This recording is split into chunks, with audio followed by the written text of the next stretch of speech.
आज का जो हमारा टॉपिक है, इस टॉपिक का नाम है सोशल डिसऑर्गेनाइजेशन। पिछली वीडियो में हमने पढ़ा था सोशल ऑर्गेनाइजेशन के बारे में, और इस वीडियो में पढ़ेंगे सोशल डिसऑर्गेनाइजेशन के बारे में।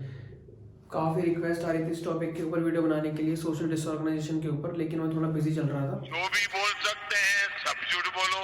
तो आज हम अपना शुरू करते हैं सोशल डिसऑर्गेनाइजेशन। इस वीडियो में हम टोटल 4 चीज़ें पढ़ेंगे। सबसे पहले इसका इंट्रोडक्शन पढ़ेंगे हम, फिर उसके बाद इसके टाइप्स पढ़ेंगे सोशल डिसऑर्गेनाइजेशन के, फिर उसके बाद सिम्टम्स, और सबसे आखिरी में कॉजेज। तो इस वीडियो के खत्म होने के बाद आपको ये चारों चीज़ें कंप्लीट हो जाएंगी, तो इसको अच्छे से पढ़ लेना, ठीक है, और नोट बना लेना साथ साथ। सबसे पहले पढ़ते हैं इसके इंट्रोडक्शन के बारे में। तो जो सोसाइटी होती है, ठीक है, कोई भी सोसाइटी है, तो जब कोई सोसाइटी होती है, वो सोसाइटी कैसी होती है? डायनेमिक होती है, ठीक है। डायनेमिक का मतलब क्या होता है? डायनेमिक का मतलब उसमें कुछ ना कुछ चेंजेस होते रहते हैं। तो एक सोसाइटी है, सोसाइटी कैसी होती है? डायनेमिक होती है। यानी कि डायनेमिक का मतलब क्या? उसमें कुछ ना कुछ चेंजेस होते रहेंगे। उन चेंजेस को हम क्या कहते हैं? सोशल चेंज कहते हैं। अब जो सोशल चेंज हुआ है, अगर हम अपने आप को उसमें एडजस्ट कर लेते हैं तो वो सोशल ऑर्डर होता है, लेकिन अगर हम अपने आप को एडजस्ट नहीं कर पाते तो वो सोशल डिसऑर्डर हो जाता है, ठीक है। और सोशल ऑर्डर को ही हम क्या कहते हैं? सोशल ऑर्गेनाइजेशन कहते हैं, और सोशल डिसऑर्डर को हम क्या कहते हैं? सोशल डिसऑर्गेनाइजेशन कहते हैं। तो सबसे पहले हमने क्या समझा कि सोसाइटी होती है, सोसाइटी कैसी होती है? डायनेमिक होती है। डायनेमिक का मतलब क्या होता है कि उसमें कुछ ना कुछ चेंजेस होते रहते हैं। उन चेंजेस को हम सोशल चेंज कहते हैं। अगर हम अपने आपको उसके हिसाब से एडजस्ट कर लेते हैं तो वो सोशल ऑर्डर होता है, और उसी सोशल ऑर्डर को हम सोशल ऑर्गेनाइजेशन कहते हैं। लेकिन अगर हम अपने आप को उस हिसाब से एडजस्ट नहीं कर पाते तो वो सोशल डिसऑर्डर होता है, उसी को हम क्या कहते हैं? सोशल डिसऑर्गेनाइजेशन कहते हैं। अब हम इस सोशल डिसऑर्गेनाइजेशन को एक एग्जांपल से समझते हैं। फॉर एग्जांपल, कुछ वुमेन्स थी जिन्होंने राइट टू वोट की डिमांड करी, ठीक है। पहले के टाइम में पता था वुमेन्स को ज़्यादा राइट टू वोट का अधिकार नहीं था, तो अब वुमेन्स ने क्या करी? राइट टू वोट की डिमांड करनी शुरू करी। यानी कि सोसाइटी में उन्होंने चेंज लाने की कोशिश करी कि भाई राइट टू वोट पहले नहीं मिलता था, लेकिन अब उन्होंने राइट टू वोट की डिमांड करनी शुरू कर दी। अब अगर हमारी सोसाइटी उस चीज में अपने आप को एडजस्ट कर लेती है, अगर राइट टू वोट ने मिल जाता है, अगर हमारी गवर्नमेंट दे देती है उनको राइट टू वोट, तो क्या होगा? सोशल ऑर्डर क्रिएट हो जाएगा, सोशल ऑर्गेनाइजेशन बन जाएगा। लेकिन अगर उनको राइट टू वोट नहीं मिलता तो क्या होगा? सोशल डिसऑर्डर क्रिएट हो जाएगा, ठीक है। सोशल डिसऑर्डर में क्या होता है कि लड़ाई झगड़े शुरू हो गए। वुमेन क्या करेंगी? प्रोटेस्ट करेंगी, ठीक है। अपने जो हस्बैंड है उनके खिलाफ भी प्रोटेस्ट कर सकती हैं, ठीक है, अगर हस्बैंड उन्हें अपोज कर रहे हैं तो वो पूरी सोसाइटी में क्या हो गया? एक डिसबैलेंस क्रिएट हो गया, इम्बैलेंस क्रिएट हो गया, डिसइक्विलिब्रियम क्रिएट हो गया। तो उसी को हम क्या कहते हैं? सोशल डिसऑर्गेनाइजेशन कहते हैं। तो इसको हम एक एग्जांपल से समझ लिया। तो सोशल ऑर्गेनाइजेशन का अपोजिट ही क्या होता है? सोशल डिसऑर्गेनाइजेशन होता है। या फिर हम क्या कह सकते हैं कि जब सोशल ऑर्गेनाइजेशन ब्रेक होगा तो उस टाइम पे सोशल डिसऑर्गेनाइजेशन क्रिएट हो जाएगा। तो ये हो गया हमारा इंट्रोडक्शन। नेक्स्ट हम क्या पढ़ेंगे? टाइप्स के बारे में। तो टोटल 3 टाइप्स के सोशल डिसऑर्गेनाइजेशन होते हैं: इंडिविजुअल डिसऑर्गेनाइजेशन, फैमिली डिसऑर्गेनाइजेशन और कम्युनिटी डिसऑर्गेनाइजेशन। इसको समझने से पहले हमें एक चीज समझनी है, सिम्टम्स क्या होते हैं।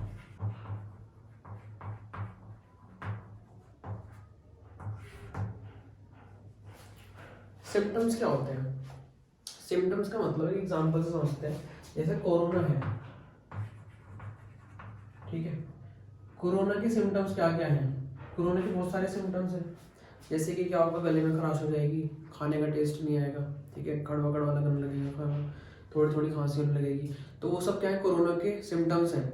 उसी तरीके से मतलब हमें पता चल जाएगा कि क्या हो सकता है? कोरोना हो सकता है ना।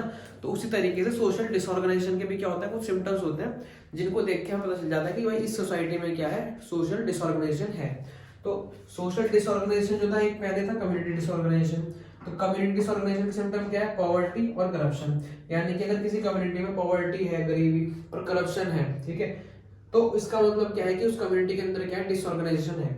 फिर उसके बाद फैमिली डिसऑर्गेनाइजेशन। अगर किसी फैमिली में डाइवोर्स बहुत ज्यादा हो रहे हैं, ठीक है, डाइवोर्स ज्यादा हो रहे हैं, या फिर इलेजिटिमेट बर्थ हो रही है, ठीक है। इलेजिटिमेट का मतलब नाजायज नाजायज औलाद जो होती है, ठीक है, तो उन्हें कहते हैं, मेरे से बोला नहीं जा रहा। तो ये डाइवोर्स जो है, ठीक है, और जो इलेजिटिमेट बर्थ है, ठीक है, तो ये सब क्या है? ये सब फैमिली डिसऑर्गेनाइजेशन के सिम्टम्स हैं। यानी कि अगर ये होंगे तो फैमिली क्या होगी? डिसऑर्गेनाइज होगी। इंडिविजुअल डिसऑर्गेनाइजेशन के सिम्टम क्या है? कोई क्राइम बहुत ज्यादा बढ़ रहा है, इंसैनिटी यानी पागलपन, लोग पागल हो रहे हैं ज्यादा, ठीक है, पता नहीं क्यों पागल हो रहे हैं। तो ये सारी चीजें जो है इंडिविजुअल डिसऑर्गेनाइजेशन के क्या है? सिम्टम्स है। तो क्या होता है कि हर जितने भी डिसऑर्गेनाइजेशन है इनको हम सिम्टम्स से ही समझते हैं। कम्युनिटी डिसऑर्गेनाइजेशन के सिम्टम क्या है? Poverty, corruption. फैमिली डिसऑर्गेनाइजेशन के डाइवोर्स और इलेजिटिमेट बर्थ। और इंडिविजुअल डिसऑर्गेनाइजेशन के क्राइम और इंसैनिटी। ठीक है, तो इस तरीके से यहाँ पे हमारी 2 चीजें कंप्लीट हो गई, इंट्रोडक्शन और टाइप्स। नेक्स्ट हमें पढ़ना है सिम्टम्स ऑफ सोशल डिसऑर्गेनाइजेशन। ये तो टाइप्स थे इसके। अब सोशल डिसऑर्गेनाइजेशन के क्या क्या सिम्टम्स होते हैं? पहले तो वही हो गया डाइवोर्स। ठीक है, डाइवोर्स आपको पता ही क्या होता है कि डाइवोर्स जो होता है मेल फीमेल के बीच में डाइवोर्स जो होता है, तो वो क्या है? वो एक सोशल डिसऑर्गेनाइजेशन का क्या है? सिम्टम है। ठीक है, वो हमने यहाँ पे कवर कर लिया था। उसके अलावा और क्या पता है आपको? एल्कोहलिज्म पता है। ठीक है, एल्कोहलिज्म ज्यादा, जितने ज्यादा एल्कोहलिज्म होगा यानी कि शराबी जितने ज्यादा बढ़ेंगे, ज्यादा से ज्यादा लोग शराब पियेंगे, तो वो भी क्या है? सोशल डिसऑर्गेनाइजेशन का ही एक रूप कह सकते हैं। क्योंकि एल्कोहलिज्म करने के बाद क्या होता है? डोमेस्टिक वायलेंस भी उसी के कारण होता है ना। तो वो जो डोमेस्टिक वायलेंस आ गया ना, वायलेंस वर्ड आ गया उसमें, तो वो वायलेंस जो है वो क्या है? सोशल डिसऑर्गेनाइजेशन है। ठीक है, तो एल्कोहलिज्म एक चीज है और एक डाइवोर्स, पता है। सेक्स रेशियो जब क्या होता है? बिगड़ जाता है, मेल ज्यादा हो जाता है, फीमेल कम हो जाती है, तो वो भी क्या है? एक सोसाइटी डिसऑर्गेनाइजेशन का ही सिम्टम है। ठीक है, उसके बाद high rate of suicide. Suicide जब ज्यादा हो जाती है, ठीक है, तो सुसाइड भी एक तरीके से क्राइम ही है। हमने क्राइम वर्ड पढ़ा था, तो क्राइम है एक तरीके से। तो जब सुसाइड ज्यादा हो जाती है, क्रिमिनलिटी ज्यादा हो जाती है, तो ये सारी चीजें जो है, ये सारी चीजें क्या है? ये सब सोशल डिसऑर्गेनाइजेशन के ही पार्ट है। सब सोशल डिसऑर्गेनाइजेशन क्या है? सिम्टम है। सेक्स रेशियो ऊपर नीचे हो जाएगा, डिसबैलेंस हो जाएगा, एल्कोहलिज्म बढ़ जाएगी, सुसाइड लोग ज्यादा करेंगे, क्रिमिनलिटी बढ़ जाएगी, डाइवोर्स ज्यादा होंगे, तो ये सब क्या है? सोशल डिसऑर्गेनाइजेशन के पार्ट्स हैं। उसके बाद एक चीज होती है डिजर्शन। डिजर्शन क्या होता है कि जब पति अपनी पत्नी को छोड़ के चला जाता है बिना उस क्या कहते हैं? बिना किसी वैलिड रीजन के। ठीक है, मतलब बिना बताए चला गया, 2-3 साल के लिए गायब हो गया, तो वो क्या होता है? उसे हम डिसर्शन कहते हैं। तो जब डिसर्शन इंक्रीज होता है तो वो भी क्या होता है? सोशल डिसऑर्गेनाइजेशन ही होता है। उसके बाद लास्ट जो हमें पढ़ना है वो है कॉजेज ऑफ सोशल डिसऑर्गेनाइजेशन। सबसे पहला कॉज क्या है? इंडस्ट्रियलाइजेशन। जब इंडस्ट्रियलाइजेशन होता है तो जो रिच है वो रिच होते चले जाते हैं और जो पुअर है वो पुअर होते चले जाते हैं। ठीक है, यानी कि रिच रिच हो रहे हैं, पुअर पुअर हो रहे हैं, तो वो क्या है? वो सोशल डिसऑर्गेनाइजेशन का ही एक हिस्सा है। ठीक है, जब सोसाइटी डिसऑर्गेनाइज हो गई ना, कुछ लोग अमीर हो गए बहुत ज्यादा, कुछ लोग गरीब हो गए, तो इनइक्वालिटी क्रिएट हो गई। वो इनइक्वालिटी जो है वो क्या है? Social disorganisation. फिर कैपिटलिज्म। कैपिटलिज्म क्या होता है कि हम कैपिटल इंटेंसिव मशीन्स जो है उनको ज्यादा यूज कर रहे हैं। ठीक है, कैपिटल इंटेंसिव मतलब जो मशीन से ही सारा काम चल रहा है। जो लेबर होती है, ठीक है, यानी कि जो मजदूर वगैरह होता है उनको ना रख के हम क्या कर रहे हैं? मशीन से सारा काम करवा रहे हैं। तो जो एम्प्लॉयमेंट है वो कम हो जाती है, यानी कि यहाँ पे क्या क्रिएट होगी? अनएम्प्लॉयमेंट क्रिएट हो जाएगी। ठीक है, अनएम्प्लॉयमेंट। जब अनएम्प्लॉयमेंट बढ़ेगी, अनएम्प्लॉयमेंट बढ़ने का मतलब सोसाइटी क्या हो रही है? डिसऑर्गेनाइज हो रही है। फिर उसके बाद वॉर। अब जो वॉर है वो सोशल डिसऑर्गेनाइजेशन का रिजल्ट भी है और उसका कॉज भी है। यानी कि सोसाइटी का जब डिसऑर्गेनाइज होती है उसकी वजह से वॉर हो जाते हैं, और वॉर होने की वजह से सोशल डिसऑर्गेनाइजेशन भी हो जाता है। कैसे?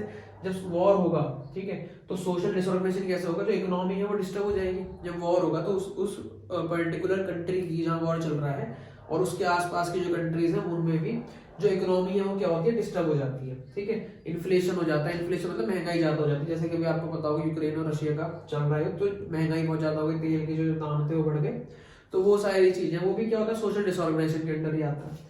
फिर लास्ट है चेंजिंग माइंडसेट ऑफ पीपल। जैसे जैसे लोगों का माइंडसेट चेंज होता है, माइंडसेट चेंज होने के मतलब क्या है कि लोग मॉडर्नाइज होना शुरू होते हैं। ठीक है, उनके दिमाग में मॉडर्नेशन आता है कि भाई जो वुमेन है, पहले तो क्या था दिमाग में कि भाई वो बस घर के काम करेंगी, वहीं तक वो सीमित है। ठीक है, लेकिन अब क्या होता है? अब ऐसा नहीं होता है ना। अब वो बाहर जाके भी क्या कर रही है? जॉब्स कर रही है। जितने भी सारे काम है, जहाँ जहाँ जो बॉयज है वहाँ काम कर रहे हैं, मैन जहाँ काम कर रहे हैं वहाँ पे वुमेन भी काम कर रही है। तो अब ऐसा नहीं है, मॉडर्नेशन आ गया, तो वो भी क्या एक तरीके से सोशल डिसऑर्गेनाइजेशन ही है कि भाई पहले सोसाइटी क्या थी? इस तरीके से ऑर्गेनाइज थी, अब सोसाइटी थोड़ी क्या होती जा रही है? इस तरीके से डिसऑर्गेनाइज होती चली जा रही है। वुमेन भी क्या हो रही है? अलग अलग फील्ड में आगे आगे बढ़ रही है। ठीक है, तो माइंडसेट चेंज होने की वजह से भी क्या होता है? सोसाइटी में डिसऑर्गेनाइजेशन आता है। तो ये कुछ पॉइंट्स थे, चारों चीजें हमने कवर कर ली, इंट्रोडक्शन, टाइप्स, सिम्टम्स और कॉजेस। तो ये वीडियो यहीं पे खत्म होती है, मिलते हैं नेक्स्ट वीडियो में, तब तक के लिए थैंक यू।